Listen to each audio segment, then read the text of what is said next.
Good afternoon, class. Today, today we're going to be discussing how to prepare for a fishing trip. Fishing is perhaps one of my favorite hobbies. I've been fishing since I was a little kid.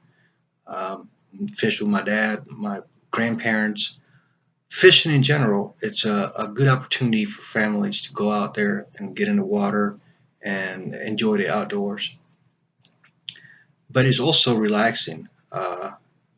Sometimes I just go out by myself, sit at the pier, with maybe one or two other people around and just enjoy my time. It's not always about catching something. It's actually just spending time at the outdoors and in the water. When preparing for a fishing trip, it's actually, some people might think it's actually a simple thing to do. Reality, it takes a little bit of preparation if you want to have a successful trip. Uh, First thing you need to do is research the state laws. Uh, Pretty much every single state has wildlife and preservation laws.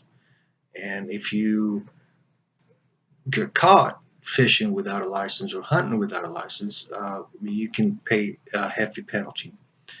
Also, there are some states out there for us active duty military that do not require you to have a license if you're still active duty.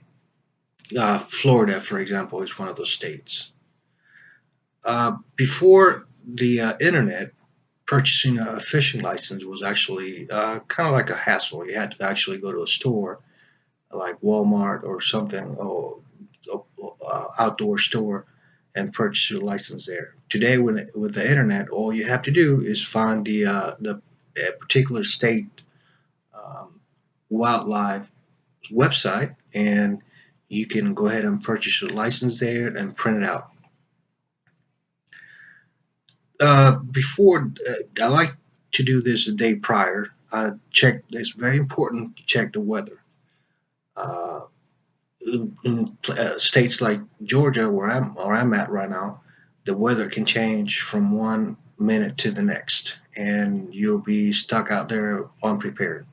So once you check your weather, if it seems like it's going to rain, make sure you pack your rain gear, and also I like to take a sweater or some type of uh, uh, long sleeve shirt because usually the temperatures near the water are a lot cooler than inland.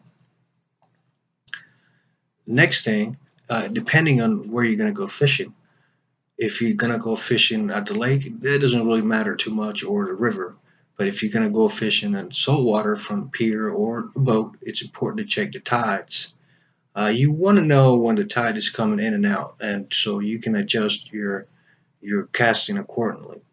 Um, if you're wondering how to uh, if you're wondering how to determine when the tide is coming in or out, well, there's an app for that. It's actually called Tides Near Me, and you can go ahead and go in there and plug in the location where you're at, and it'll tell you at what time it's low or high tide. The day before, I like to prepare my fishing gear. I prepare the rods, jigs, and everything. Make sure you don't forget anything. Um, Also, it's important that once you print out your license to put them in a waterproof bag and have them readily accessible just in case the game warden comes by and you have to present your license to them. Once you put together your rods and reel, make sure you inventory your bag or your tackle box so you can bring extra items just in case. Uh, it is important to arrive early to the fishing spot. I like to do it early in the morning. That way, I can go ahead and make sure that I can that the water is cool enough so for I'll be prepared for feeding time. And just be safe. And if you follow my recommendations, you should have a very successful trip. And happy fishing.